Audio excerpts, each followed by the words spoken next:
Hello and welcome to Pixarize the Scene on McArdle disease, part of our playlist on the glycogen storage disorders. In this image, we'll cover everything you need to know about this disease, including its pathological cause, its inheritance patterns, and its clinical presentation. So what do you think of when you hear the word McArdle? Hurdles? I thought so.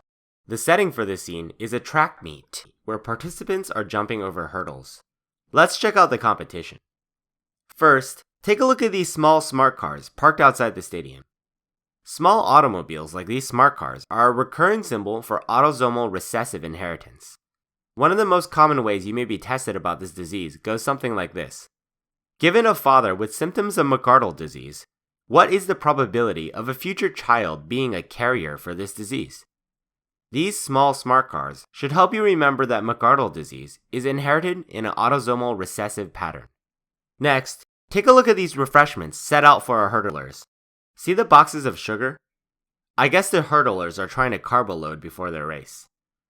Boxes and sacks storing sugar are Pixarize's recurring symbol for glycogen, which similarly stores sugar for later use by the body. These boxes of sugar are here to help you remember that McArdle disease is a glycogen storage disorder.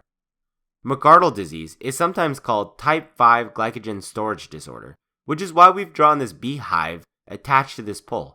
Get it? Hive for 5?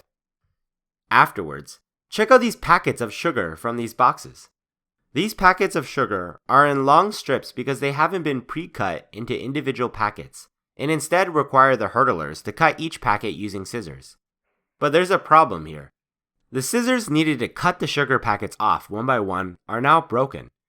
McArdle disease results from a defect in glycogen phosphorylase, also called myophosphorylase, in skeletal muscle, which normally functions to remove glucose residues one at a time from glycogen, just like these scissors. As a result, glycogen builds up in muscle, leading to the signs and symptoms of the disease. Now let's shift gears and talk about these clinical findings. First, take a look at this runner suffering from a leg cramp, clutching his leg in pain. We've drawn this here to help you remember that patients with McArdle disease develop painful muscle cramps when they exercise. This makes sense because your muscles normally break down glycogen into glucose to provide the energy needed in early exercise before increased blood flow can deliver more nutrients to the muscle. Just remember a hurdler with his painful cramp, and you'll never forget the painful muscle cramps that are present in McArdle disease. Next, take a look at our refreshments area, where red sports drinks have been provided for the hurdlers. Notice this mischievous boy squeezing a bottle as if he's peeing out red urine.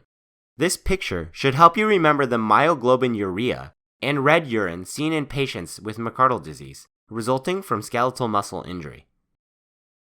Afterwards, this picture should help you remember the myoglobinuria and red urine seen in patients as a result of myoglobin being released from skeletal muscle injury. Afterwards, check out the stadium jumbotron. See that static and squiggly line? We've drawn this here to help you remember the arrhythmia that develops in McArdle disease. This should make sense since the death of skeletal muscle causes many electrolyte changes inside the blood.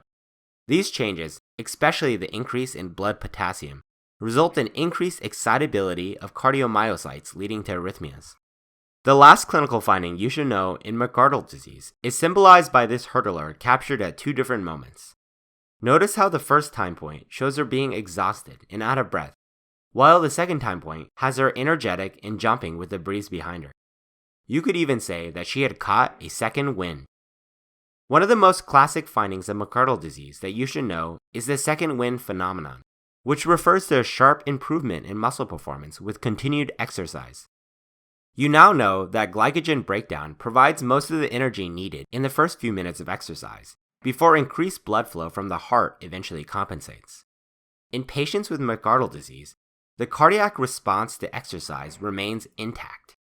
And this is important because it means that while early exercise in patients with McArdle disease is crampy and exhausting, increased blood flow with continued exercise leads to a dramatic improvement in symptoms. This makes for a really unique presentation, one that you should know for your exams. Just remember a hurdler being recharged and you'll never forget the second wind phenomenon in McArdle disease. And that's it for this disease. Just remember our broken scissors for deficient glycogen phosphorylase, our cramping man for painful muscle cramps, and our rejuvenated hurdler for the second wind phenomenon. We'll see you next time.